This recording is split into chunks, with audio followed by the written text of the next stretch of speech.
Welcome to the video. Today we're going to be talking about cardio and when you should be doing it, when you shouldn't be doing it, the advantages and disadvantages to it, and how I program it for myself when I'm trying to lose body fat or gain muscle. The first thing people think of when it comes to losing weight is they need to get out and get more cardio done. They need to start running more, get the treadmill back out, even hop on the Stairmaster.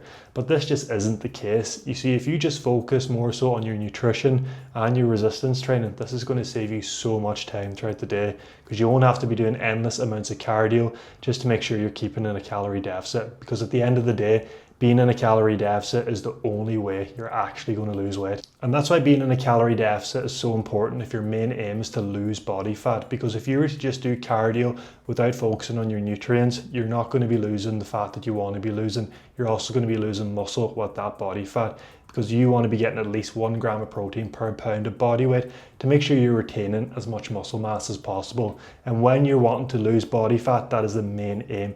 Keep the muscle on your frame and get rid of the body fat, because this is going to keep your metabolic rate as high as possible, which means you can eat more calories while staying at maintenance or in a calorie deficit. But it's not essential. You only need to focus on 3 things when it comes to losing fat: resistance training, nutrition, and low intensity steady state cardio.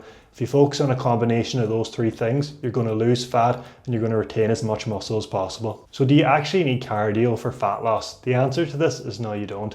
It's an easy add-on, or a 1%er, which I like to call it, that you can have in your locker, that you can pull out whenever you need to use it. It's very helpful come the end of a cutting phase or dieting phase, just to help you get across that finish line that wee bit quicker, making sure you can get the physique result that you're really looking for at the end. So what's the difference between low intensity steady state cardio versus actual cardio? It's in the name. It's done at a low intensity. It's easier to recover from, and it's not as taxing on the body. Low intensity steady state cardio can be something as simple as making sure you walk a bit more throughout the day. So say for example, you're someone who's averaging 6,000 steps per day currently, and you want to increase your fat loss rate, but you don't want to decrease the amount of calories you're having on a daily basis. I would just tell you to increase your steps by 2,000 to 3,000 steps. This is going to make sure that you burn that wee bit extra more calories, which means that your fat is going to come off you that wee bit quicker. Whereas on the other side, if you were to do more cardio, so you say you're doing heavy cardio sessions, running, swimming, Stairmaster, that's going to be a lot more taxing on the body. And to do more of those cardio sessions, it's going to start having a negative impact on your gym sessions, because your body's not going to be recovered as quickly. And when you're in a fat loss phase and you're wanting to preserve as much muscle mass as possible, the last thing you want to be doing is more intense cardio sessions, because the less time your body has to recover, the weaker you're going to be in your gym sessions, which means it's going to be virtually impossible to keep that muscle mass on your frame. So how would you implement low intensity steady state cardio into your routine? Well, the first thing you need to do is think what your goals are.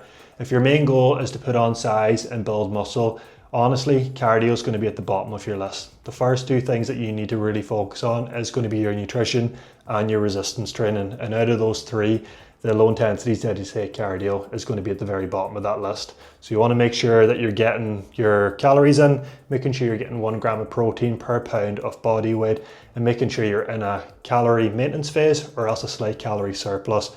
And as for resistance training, you want to be making sure that you're training harder than last time and training to complete failure on each and every exercise, and looking to beat that on a weekly basis. This is going to put you in the best position possible to build muscle, increase size, and look better. Now, if your main goal is to lose weight or drop body fat, low intensity steady state cardio is going to be your best friend.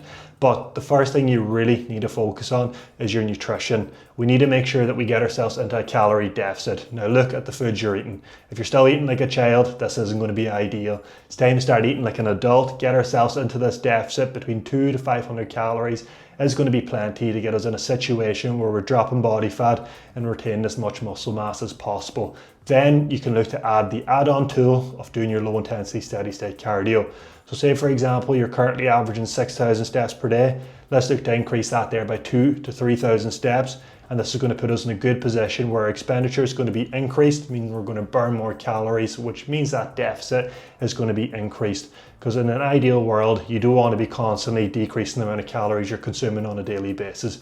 You want to increase your cardio at a steady state over weeks and months, which is going to make sure that we can always eat more, as we're burning more when we're walking and getting that low intensity cardio boxed off. And please remember, the key is to start off slow and gradually increase your cardio, decrease your calorie deficit. It's not to go to absolute minimum on the calories and absolute maximum on the cardio from week one, because all this is going to do is create body fatigue and mental fatigue. And when this happens to you, the last thing you're going to want to do is stick to that plan, get that cardio done, and the only outcome of this is you're going to binge eat and quit the program, and then the cycle restarts again. So many people do this and they just end up living in that Groundhog Day.